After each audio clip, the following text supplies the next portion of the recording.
time. And meeting adjourned. I'm turning it over to Carol and to Jonathan, and we are recording. We are recording. Okay, we all set? We are all set, Carol. It's all yours. Okay, good morning, everybody. I'm honored to introduce Lieutenant John Anderson. After 35 years with the Onondaga County Sheriff's Office, John retired in 2020.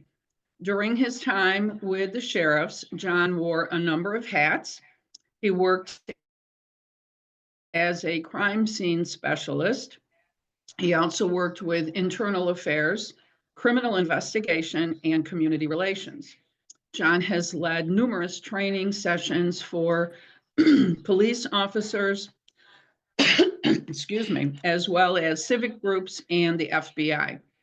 He has published over 50 articles on the history of policing and more than 20 on professional discipline.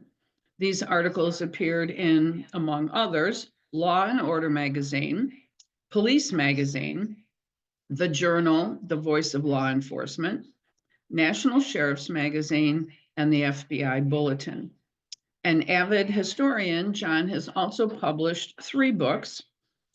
Since 1794, The History of the Onondaga County Sheriff's Office. The second is titled Images of America, Onondaga County Sheriff's Office. And most recently, Ganentaha, the 17th century French Jesuit mission, Sainte Marie among the Iroquois, Haudenosaunee at Onondaga Lake. Welcome, John, and thank you for talking with us this morning. I can't, but maybe that's just me.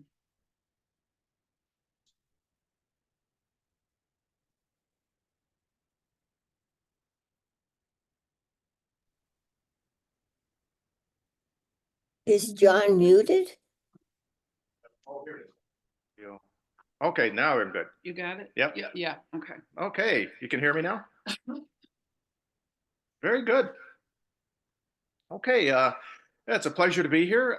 Carol and I were talking, and I just thought this was a great topic to talk to authors so they can know about some of the techniques and strategies that an investigator might employ during interviews and interrogations. We'll focus on interrogations and things. So just to get started and warm me up a little bit, I want to just talk about a difference between an interview and an interrogation. An interview is basically a conversation, questions and answers that can be in the criminal arena or also the civil arena, and it would involve witnesses, victims, persons of interest, and suspects as well. It's basically fact finding: who, what, where, when, how, why, that type of thing. But it's non-accusatory, part of questioning or conversation. An interrogation, on the other hand, is just in the criminal arena, and it's accusatory in terms of its questionings and its communication and the conduct of the officers involved. So the conduct of an officer that elicits a incriminating information from somebody without even saying anything could sometimes be viewed as interrogation. For example, if I was to hold up a picture of a picture of a crime scene image and then not say anything and just hold it up to someone and then tilt my head, raise my eyebrow, that would elicit a response. And so that would be part of an interrogation as well. And it's specifically directed towards a suspect. So that's the difference between the interrogation and the interview. Although an interview is part of an interrogation and it's the initial part, but we'll get into that in a minute. So we're looking for 2 things in an interrogation. We're looking to get admittances from somebody who may say something that is basically can be viewed as circumstantial evidence, or we're looking for a confession, which is an outright admission to the role of a crime. So that's kind of the arena and the type of information we're trying to get from somebody. Before we get going, I do want to cover just Miranda real quick. And if you're doing a story or an episode that's before 1966, Miranda warnings or rights are not applicable because it didn't come about until 1966. So that kind of places it in time and place. Um, Miranda isn't required simply because the subject is a focus of an investigation. So not just because there's a person of interest, they're not, Miranda isn't required. Miranda is not required immediately after an arrest either, which is sometimes people believe. Miranda rights are only applied to two conditions. One is custodial, that they're not free to leave, they're in custody, or they're in a circumstance that they might believe that they're in custody, like in the back of a police car. So they might not actually be under arrest, but if they're moved from one place to a police station in the back of a police car, they had every reason to believe and to feel that they're not free to leave. And so in that case, that would be considered a custodial situation. And the other one is that the interrogation is taking place in which you're conducting yourself, the investigator, in a way that elicits incriminating information. And that's it. Without those two circumstances, Miranda is not necessarily isn't needed. It's practiced, but not necessarily needed. So if I was to go to somebody's home prior to them being arrested and have an interview with them, that even an interrogation thing, because they weren't in custody in their own home, I would not be required to give them Miranda. And that's one of the strategies that law enforcement officers have done. You can imagine a case like a hit and run case where an officer follows information that brings him really quick to a suspect's house when the car is there, hidden in the garage, that type of thing. And we go up and start making, questioning about somebody in their home. They're not under arrest, but they're accusatory type thing. And they end up giving up information, and they were actually, then arrested. Miranda wouldn't be necessary because they weren't in custody. So that's kind of the two things I just want you to keep in mind about Miranda. Not required for information that's not that I use for like an arrest report, like pedigree information, name, date, tattoos, aliases, where do you work, what's your religion. Miranda wouldn't be needed for that type of questioning because it's not accusatory. Um, so those are just a couple things I just kind of wanted to mention real quick about Miranda. Sometimes Miranda is not a good idea to do at an arrest stage because there's a lot of tension. The stress level is very high between the law enforcement officer and the person being arrested. So they might decide that I'm not going to do any accusatory type of questioning at this point because the tension's too high. So we're going to wait till later when the environment can be a little bit more controlled. And so that's some of the considerations that somebody might want to use when they do consider using Miranda or not. But we can come back to that. I just want to kind of warm up and just throw that out there. All right. To talk about confessions, let's talk about the main current and what we're trying to do with interrogations. There are long-term stresses with people that would motivate them to deny something or to lie about something or to not give information up about their part in a crime. And that would be things like incarceration, loss of reputation, the stigma attached to being arrested, separation from friends and family, loss of employment, media, all that kind of stuff are what we call long-term stresses. So what we want to do during our interrogations is get away from those. Don't focus on those stresses at all. Try to keep off them and change the focus of the suspect that we're or interrogating. I'm seeing, please confirm your protection now. Check now. I'm not sure what this is. It's some kind of a vast security thing. Let me check that. Hopefully I won't disappear. Um, hmm, I got it. Okay, now I'm back. Well, I keep getting this screen coming up. Okay, I'm back then. So anyway, what we try to do is get the suspect off of the long-term stresses by creating short-term stresses. And the short-term stresses are the stresses that are initiated as a result of the interrogation experience. We try to create a certain kind of stress for individuals, so they're focused on those and don't focus so much on the long-term stresses. Why do people participate in the questioning? Maybe, and the reasons we found in the past are people are curious on what we know, so they might want to know what we have about their culpability. Sometimes they think that they can convince us in terms of their presumed innocence. And sometimes people, once we get there, they just want to confess. They just want to get over it, get past it, own up to it. And they feel righteous. They feel justified. So those are what we're looking at, some of the reasoning that we try to work through for people. So most people don't lie well under pressure. That's why we create stress or pressure. Lying or deception requires creativity and logic. And telling the truth is easy. You know that phrase, "The truth will set you free," and it's like that applies here because telling a lie is very hard for people to do. Um, and so uh, what we try to do is again to hopefully get people to tell the truth, and we try to move from a denial stage to a confession stage through the techniques that we'll be introducing to you here and talking about. So let's see. Um, the first thing we try to do is an interview stage, and that's basically building rapport. It's we're trying to find common ground with the subject. We're trying to create a less than threatening dialogue with them, so we're trying to be more of a like an we're kind of like an understanding mediator rather than adversary.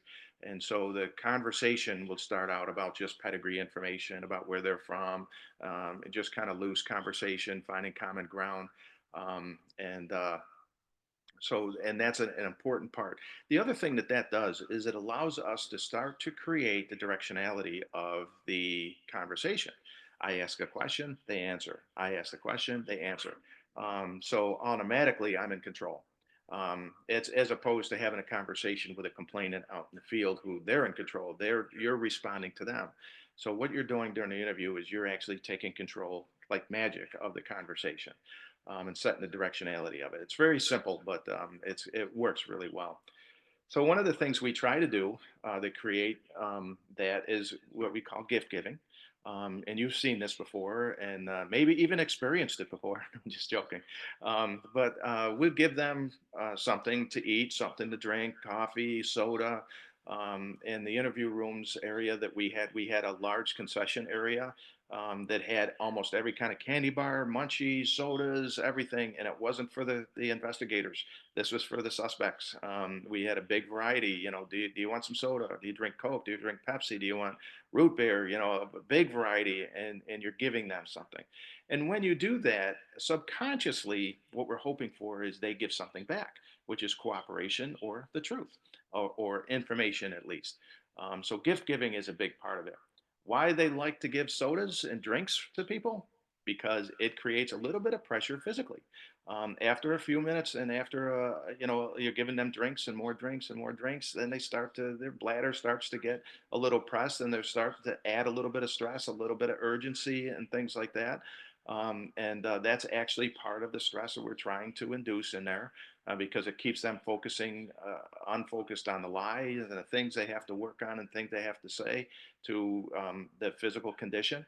We're actually doing that on purpose. And I actually had a homicide case, where we were doing that to a suspect. And finally, we were just, okay, we'll go to the bathroom in a minute. Okay, we'll go to the bathroom in a minute. And we kept going, kept going, kept going until finally he said, look, I just got to use the bathroom. And we never anticipated this was going to happen. A different investigator took the suspect to the bathroom. And while they were in the restroom, that investigator, he wasn't the one doing the interrogation, the questioning. He was another one who just escorting him. And he goes, "You're doing a great job in there. Boy, you're really making him work for stuff." And that suspect, because he was removed from the environment, started to give up admissions. And it was like, holy mackerel, I can't believe the information this guy's given.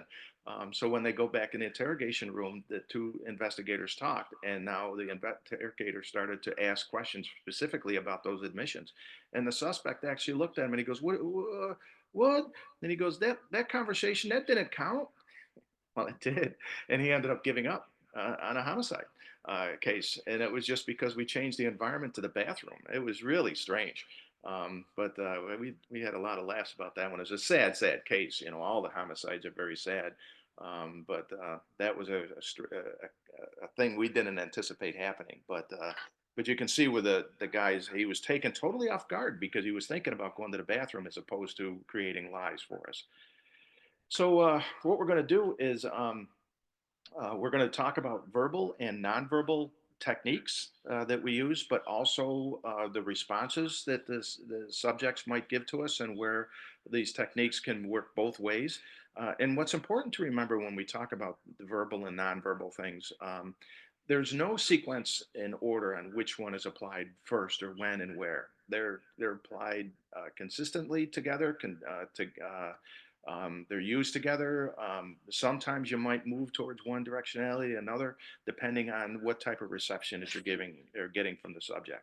So there's a lot of observation going on. There's so much observation going on that sometimes I'll talk about this in a minute when we talk about in an interview room with a one-way glass. There's an investigator on one side of the glass who can't be seen, who's watching the nonverbal responses and seeing what's working, what's not working. And while the interrogator doing the questioning can focus specifically on the dialogue. Now, the suspect, he either knows that there's somebody on the other side of the glass, or he thinks at least there's somebody there. So even the point that they know that there's something there or somebody else is watching, it adds again a little bit of more intimidation, a little bit more stress, for them. And so the placement are very important. The other thing I want to remember to focus on and say is the responses that we get from people, verbal and nonverbal, don't reveal lies or deception. Um, what they do reveal is stress, and stress is a factor of deception and lies. And so the equation would be this: we induce stress, um, and that is only an indication of that somebody's being deceptive or lying. And so that's the important thing to remember. The responses that we get, again, don't reveal uh, deception. They only reveal stress, and that's the indication of lies and deception. So that, okay, just wanted to kind of get that out there. A lot of people think that when people do certain things, that just shows that they're lying. Well, no, it doesn't. It's an indicator, but not necessarily. So before we get into the actual techniques, what we try to do is a current that we try to use in our techniques are basically reducing um, the subject's resistance to confessions. So we call them theme questioning. So what we try to do, like I mentioned, one theme would be avoid those long-term consequences, those big consequences, and focus on little ones. That's one theme that we go, one strategy that we move, overall strategy. Another one would be to present acceptable reasons to confess. Why it's important to that. It's the right thing to do. It'll set you free. It'll give people closure. It'll give your spouse closure, your girlfriend closures, that type of thing. It's the righteous thing to do, that type of thing. That's one strategy we do usually in the beginnings to try to get people just to outright confess if they will. But that's certainly one of the themes that we do to present acceptable reasons for them to go ahead and confess. Another one that works really well, that if they're concealing information, is we develop sort of rationalization. Develop a theme that provides a logical reason for the criminal behavior. It makes it less offensive, and it could be socially, economic, emotional, biological, maybe even spiritual. Their actions are socially acceptable because the person that they assaulted or whatever was a tyrant. That kind of example. So we'll look for reasons and themes to rationalize the behavior to make it more acceptable, to them. One very closely related to that theme is also minimizing it. So the theme concept that minimizes the aspects involvement. I'll give you one example. This worked almost all the time. When we worked with child molesters, I should say that the detectives that I supervised did major crimes like assaults, robberies, homicides. They did burglaries, and they also did domestic violence type things. And so we had several levels or different units of investigators that did different things. And the ones that were doing the domestic violence use this minimizing a lot. So they'd walk into an interview with a suspect and basically say, look, You've heard about the monsters out there, the child molesters who kidnap kids and do this and do that. You know, you heard about these monsters, you read about these monsters, but you're not one of those. So they're again minimize it. This is something else. This relationship that you had, this conduct you did, this incident that took place or that is taking place is about something else. It's not about that. It's not being a big molester like that. This is about intimacy and a relationship that you have, and maybe some misunderstandings. So you minimize their involvement, and that tends to make people tend to go along with that and admit to it because they're not one of those monsters. So that's an example of minimizing it. It just minimizes the heinous nature of the crime to so induce a little less guilt and a little less shame for them, and again having them confess. Another one would be projection, where we try to direct the blame to other contributing factors, either other people that maybe influence them, or other things socially or circumstances that existed that again is partly to blame for this. They're not totally to blame. It's also someone else's fault, and so we minimize their sense of shame and guilt, by that as well. Um, and so those are some of the themes that we go by, and it's important that we convey a lot of confidence when we go in there, that we're confident that they're guilty and stay on subject. And it's also important, believe it or not, to try to allow them to retain some dignity, some validation, and some respect. To the even as a result of the illicit behavior that's taking place, and that a lot of people respond to that a lot more, and you can still have good cop, bad cop. One cop is a lot more aggressive in the questioning and answering in his tone and his expression, and one cop is more working the fringes and the flanks and a little nicer and stuff like that. But you try not to be disrespectful, even though. And that makes a big difference. Allowing them to retain their dignity is a big thing that we've always done at the end of an interrogation, even when we got the results that we want.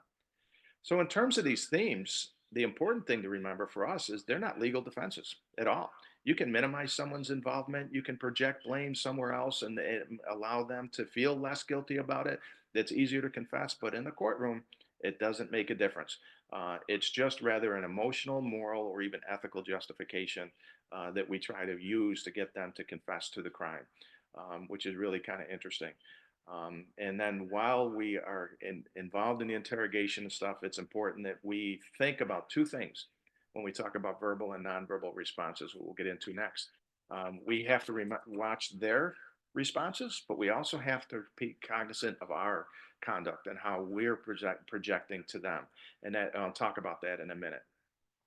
So anyway, let's get into just place setting real quick.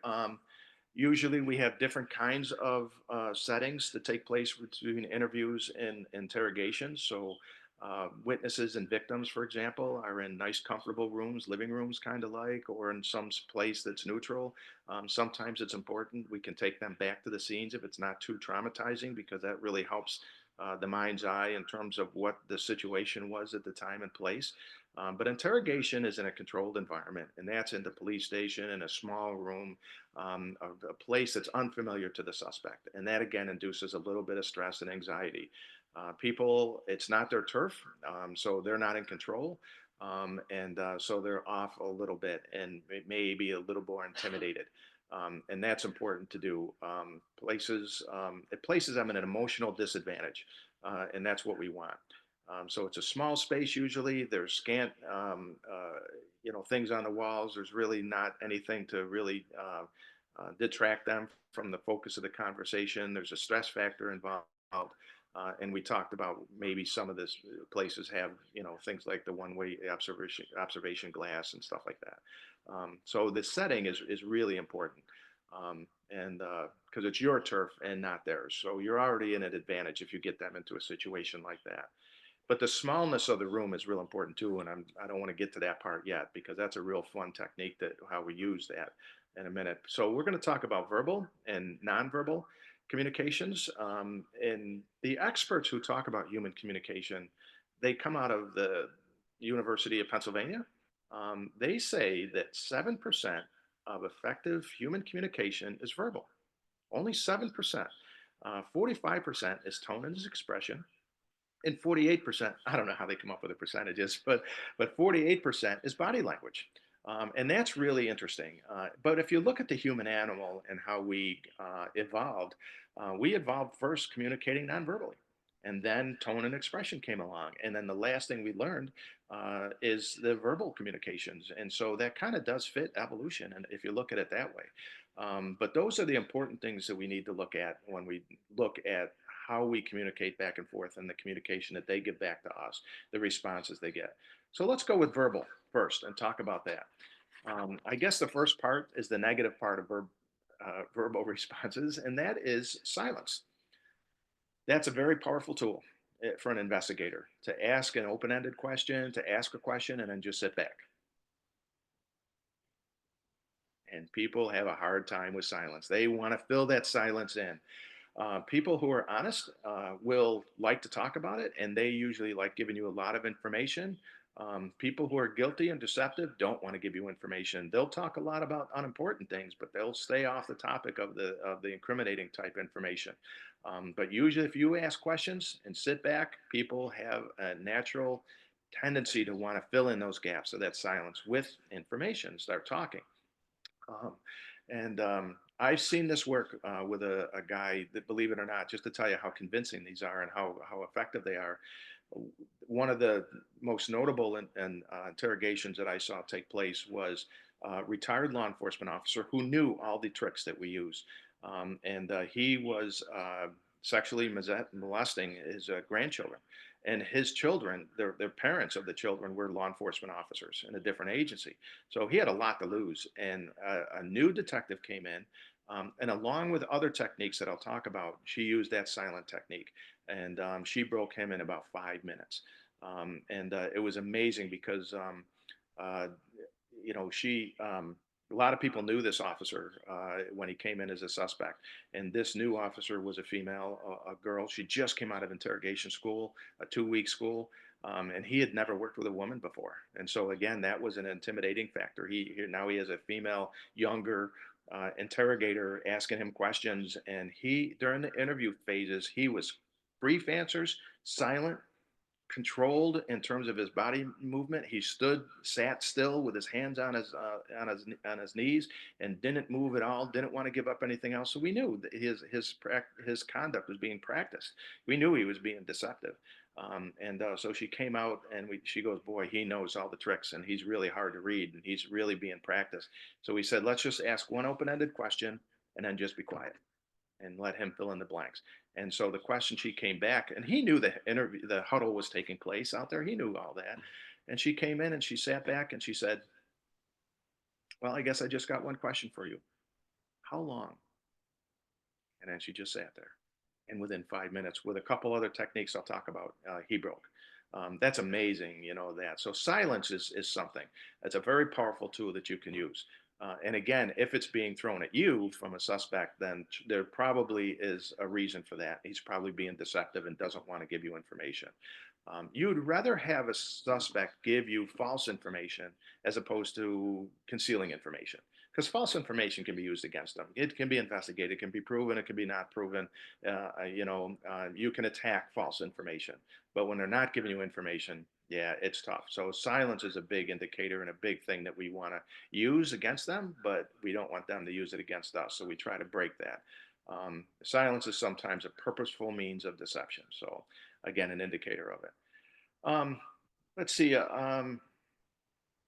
Again, people who are being interrogated, who are innocent and truthful, like to talk. They just want to throw it out there, so they're not silent too often. Quick, brief, short responses, again, is something that's practiced, it's purposeful, it may be coached or experienced, and people typically aren't like that. If someone's being truthful, they want to talk, they want to give you information. So if they're being quick and brief responses, yes, no, maybe, I don't think so. Then again, you have an indication that they're probably being deceptive. So that's one thing we want to try to look at. People who are innocent are adamant about their innocence. And boy, they'll tell you, and they'll want to talk about it. They want to throw it. They'll want to throw all that at you. Somebody who's being guilty and deceptive won't. So again, if they're being, quick and brief and short responses, then there's something going on there. It's the same kind of thing with gaps in the communication. Usually people are free flowing like me. I'm just going and going and going and going and saying things. But if there's gaps in a lot, people are uncomfortable with the gaps because they're trying to figure out what's that person thinking that caused that gap in the communication. And if someone wants to be deceptive, they have to stop, they have to think, they have to kind of use a cognizant thing. What am I going to say? How's it going to be convincing? And then they got to read. So there's a lot of gaps in the communication with somebody who's being deceptive because they got to think about the lie. And people who are truthful don't necessarily have to do that. So 45% of effective communication is tone and expression, and that gets into another thing, which is voice inflection. Um, Usually, we will give different types of pitch tendency depending on what we're saying on negative statements. So if I was to say, for example, to you, I would never do that, or I would never do that.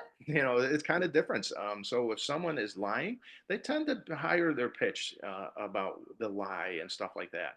They raise the pitch during the most important part of the message because there's emotion tied to it. And there's emotion tied to the lie. And so when they're changing their pitch, on important parts, that's a good indication that maybe something's going on here and they're being deceptive. That's kind of an interesting piece that we found at certain times. And that's why tone and expression is a part of that effective communication. Exaggeration and expressions is another indication of deception and stuff. And you have to cut through the exaggeration to eliminate the exaggerated areas, especially if the expression doesn't match the tone of the subject matter. For example, and it's hard to tell you, but it happens. When somebody's lying about something, their expressions sometimes don't match the scene. So they're happy about something they should be sad or mad about, or the response is being using humor instead of being upset about being accused of something. If it doesn't quite match, it doesn't make sense. Or they're crying about something and exaggerating, like acting, in a sense. They're kind of over the top a little bit, standing up, throwing their arms around, and that kind of thing. If it's over the top, it's probably an act, and it's probably a sense of they're trying to divert your attention to something that they don't want to talk about. Um, that's just something we just want to talk about. That it distorts reality in a way. The same thing we do in a theme when we distort reality to try to minimize their guilt. They'll distort reality with words like always, never, I would never do that, I never did that, or I always do that, that kind of thing. Those big words are sometimes indicators that there's something going on. So you have to cut through that and say, well, we're not talking about always, we're talking about this one time incident, and keep them focused on that. Sarcasm is a part of that in a way. Like, let's say, for example, you ask them about their participation in a homicide, and they say, yeah, right, like I killed John F. Kennedy as well. Again, what they're doing is telling you an obvious untruth, hoping that you'll think that a response to the question you asked was an untruth as well, where it wasn't. And so they use a lot of sarcasm like that to try to throw you off a little bit. And again, all you have to do is respond to it and say, well, we're not talking about the John F. Kennedy, assassination. We're talking about this.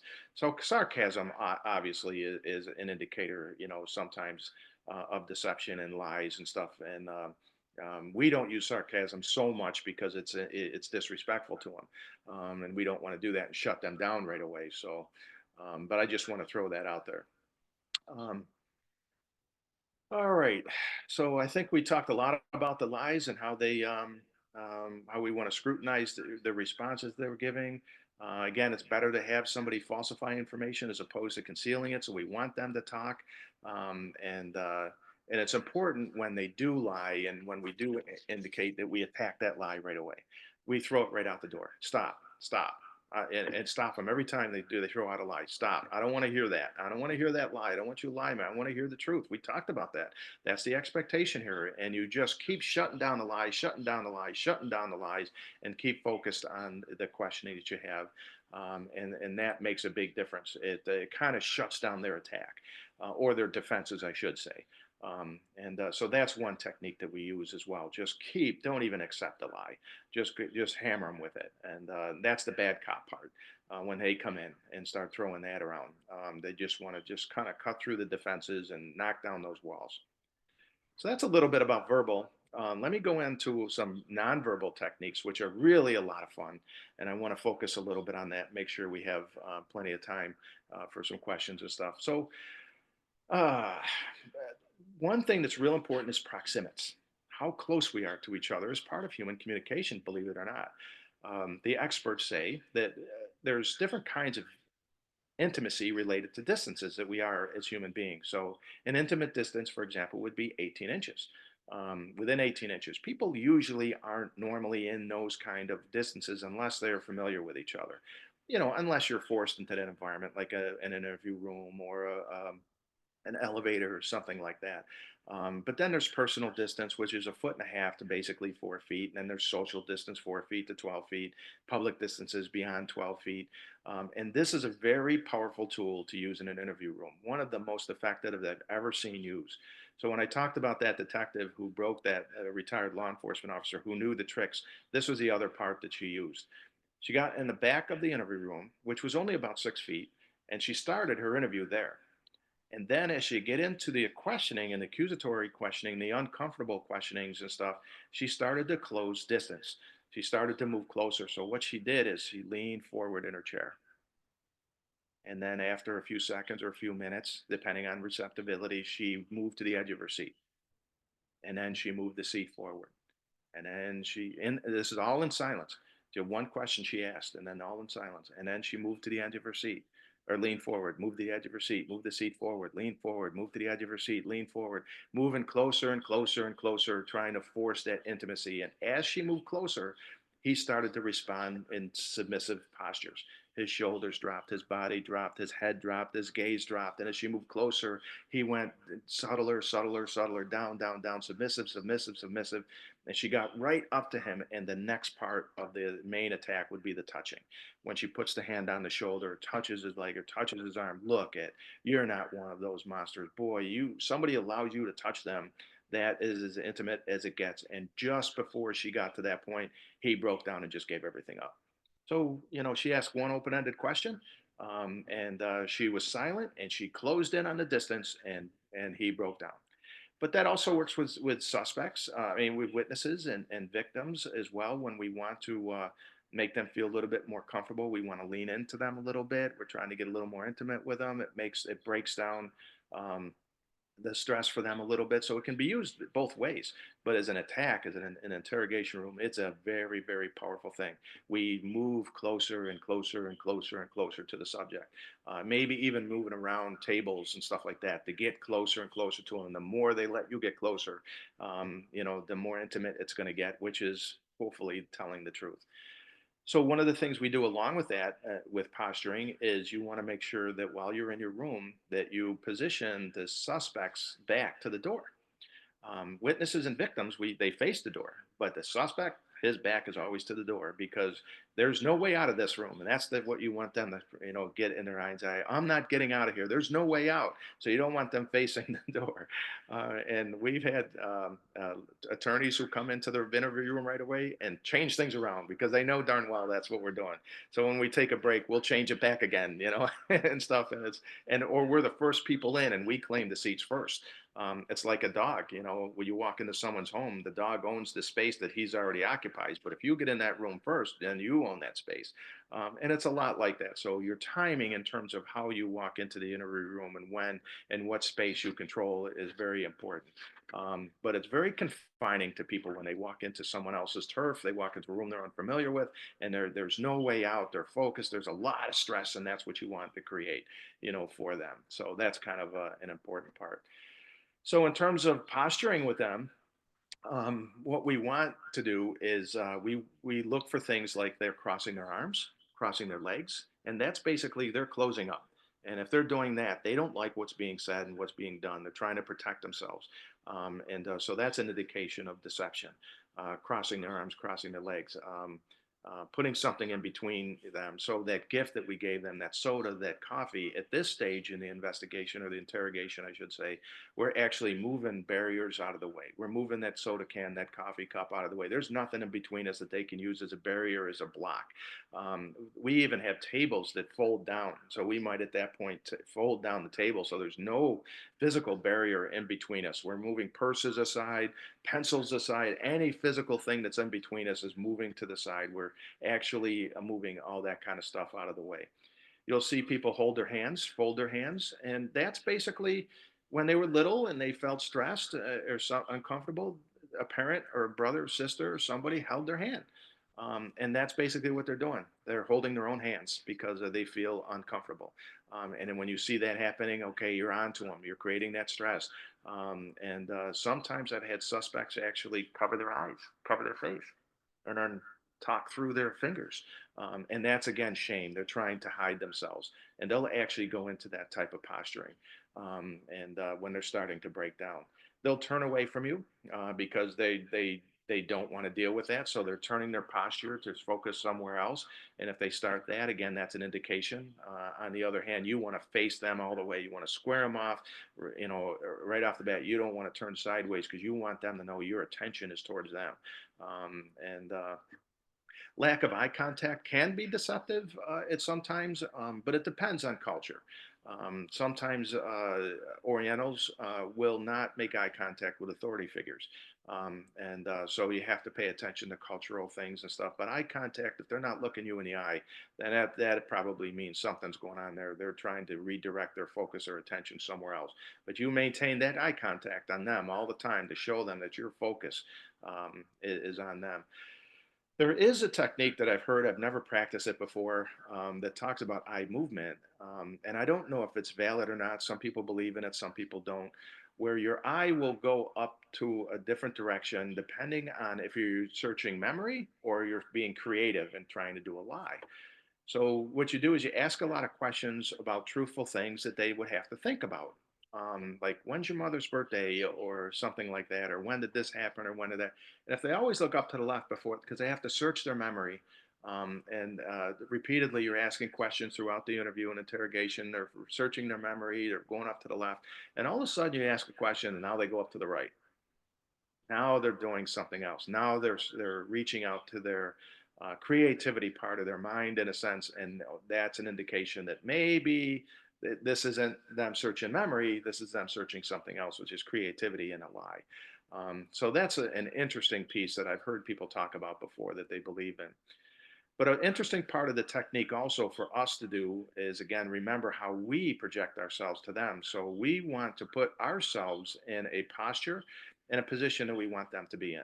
So we'll maintain a position of attention towards them, focusing them, leaning in towards them, making eye contact. We'll want to not fold our arms, not fold our legs, keep ourselves open. And that's the posture we want them to go in. Because believe it or not, you could research this and believe it or not, a person's action and postures will direct the mood. You'd like to think that the mood makes the actions, but actually it's found in research that it's the other way around and can work the other way around. So if you put somebody in a posture that's opening and calming, then the mood follows. A good example of this is if anybody has horses and you float the teeth of a horse. I've done this before with my brother's horses. I'll never do it again. And that's when they have to file the teeth of the horse to make them chew the grain properly. One person's job is to hold the horse's head down, to put it in a calming posture. So it's going to remain calm while a veterinarian throws a file in their mouth and files down their teeth. It's amazing, but that's a good example of where we want them to be open. We don't want them crossing arms and crossing legs. And when they do that, I've seen investigators, interrogators actually reach over, grab their arms and open their arms up physically and say, relax, relax. If you're uncomfortable, there's no reason you would be afraid here.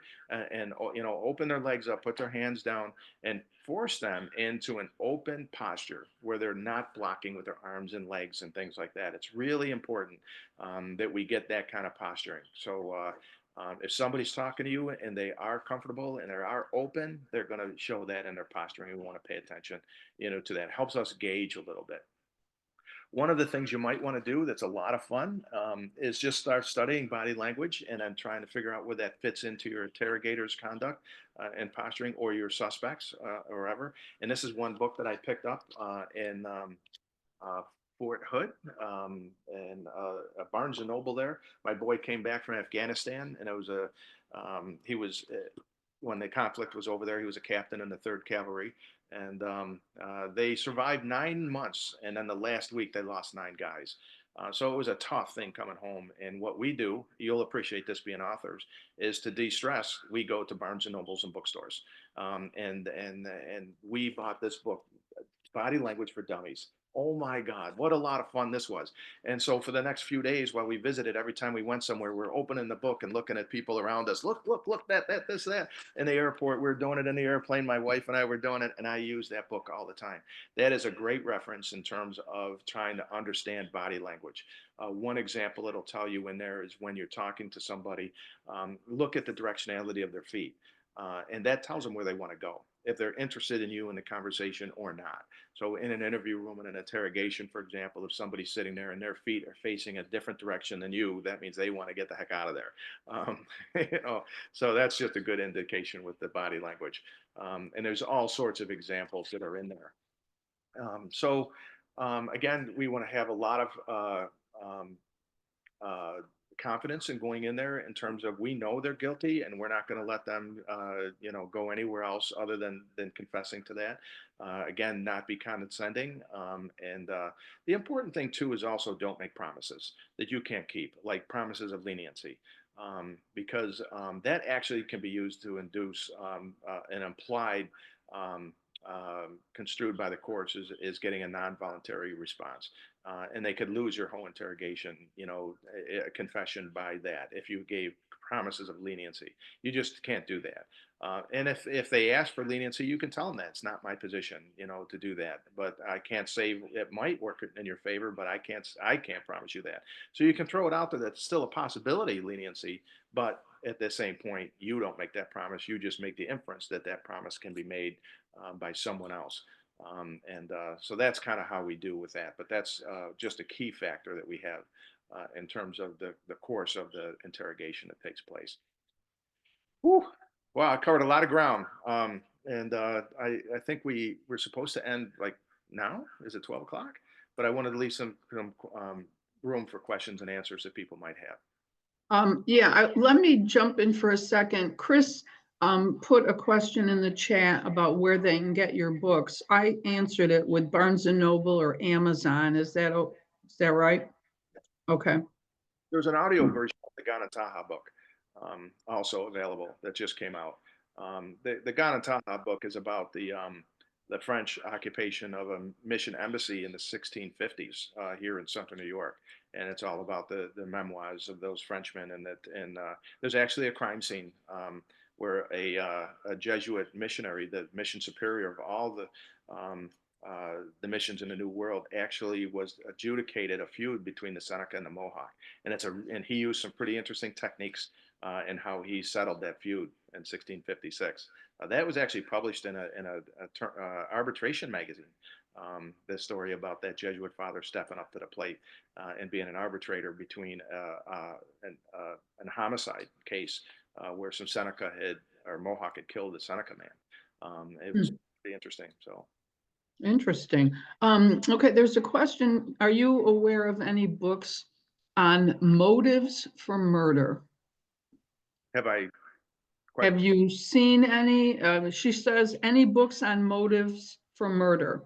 I guess lists of motives for murder or analysis? Motives? There's all sorts of different motives for murder. Some are accidental. Most of them passion. The ones we dealt with were always passion.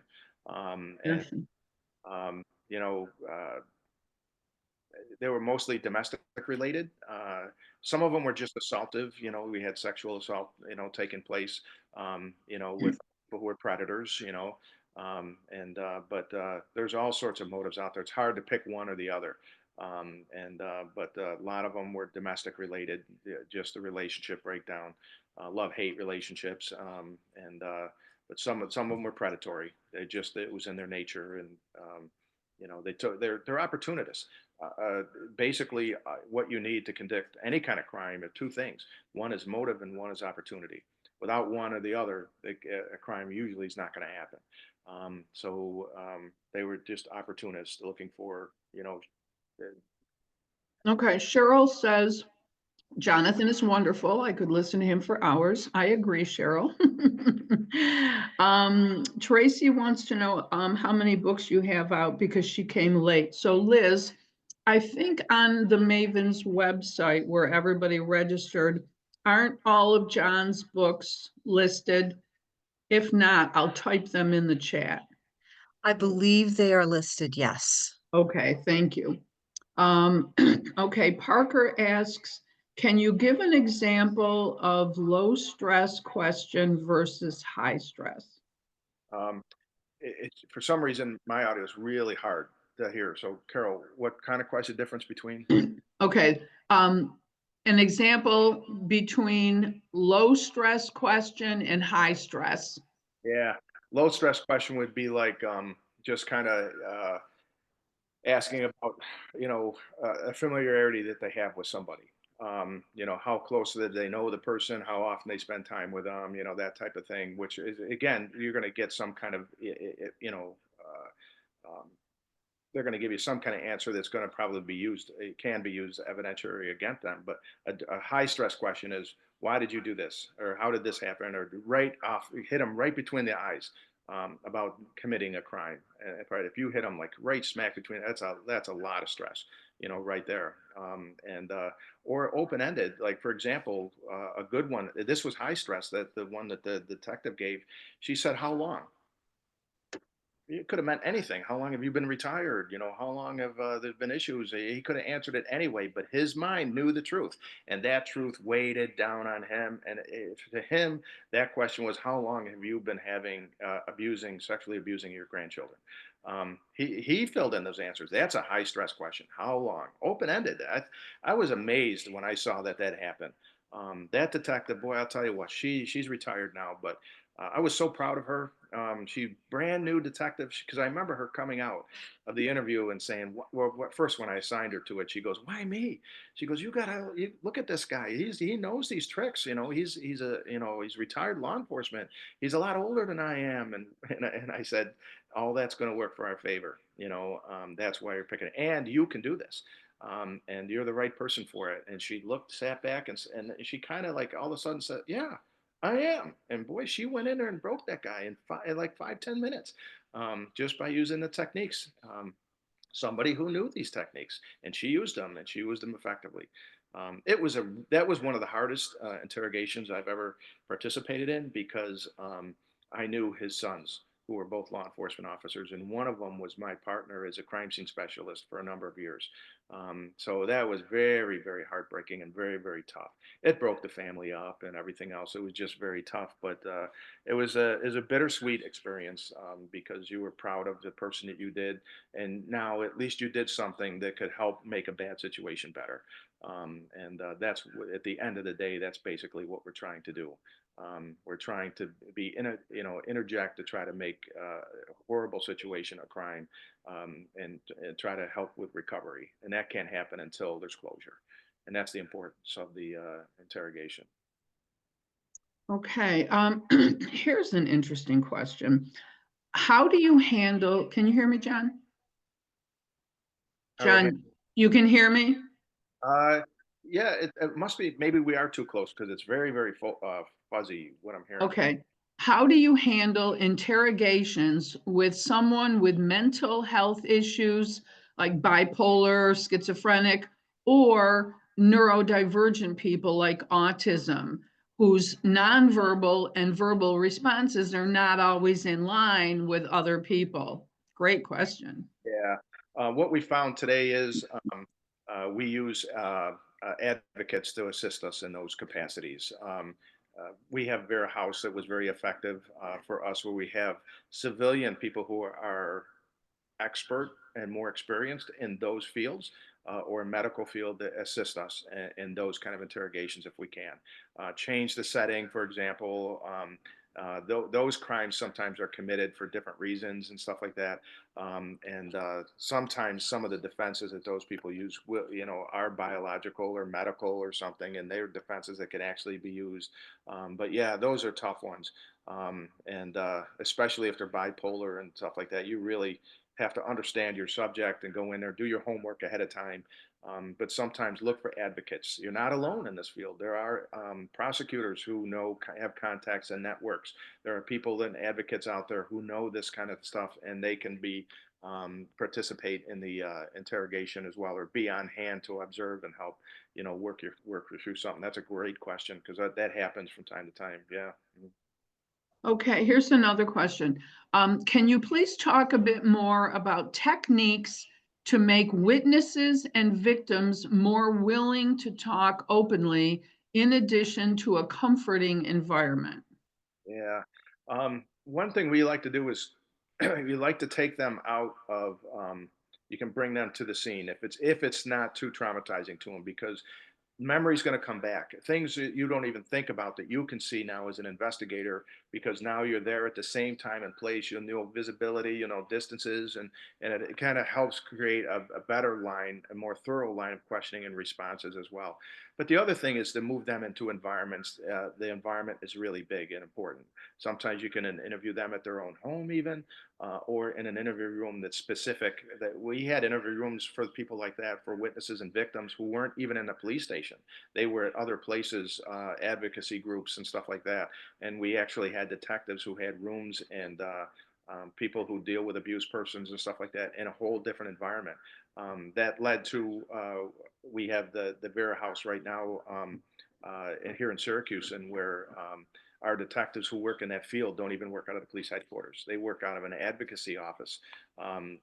So that's a big thing, is setting. And then the other thing is paying attention to them, letting them know you're interested, and doing the postures that make them feel comfortable, moving close to them, leaning into them, focusing, your eye contact on them, the demeanor that shows that they're important, and that you're attentive to, what they're experiencing. Witnesses are interesting because sometimes they perceive things differently, and incorrectly. The best example I can give you is I interviewed a witness once who was talking about an accident in which a police car came through an intersection, and he said the lights and sirens are going, and that car was moving. And we know that wasn't the case, because the car um, moved in the direction of the car that hit it. So the car that hit it struck the police car. Was moving a lot faster than the police car, and the police car was hardly moving at all. And it only tore the bumper off the police car too, and moved it in a direction. But the guy was adamant about that police car was moving, and that's because he was straight on looking at that police car coming in, and he couldn't judge distance and how it was moving, and he saw lights and sirens. So to him, a police car with lights and sirens that happens when a police car is moving fast. So he was totally wrong. He believed in what he was saying until we walked him through it, and realized it. But so that's why sometimes taking them out to the scene is actually an important thing. You don't bring suspects back out to the scenes, but we bring, witnesses and victims back there. But a big thing is just showing rapport, with them as well. Yeah. You bring witnesses to the scene, not suspects. Right. I bring witnesses Oh, as well. One good example is there was a homicide that took place where I had an uncle who harbored a subject who killed somebody for a few hours. And we interviewed him to try to give up information about those hours in which his nephew was with him, who was the suspect.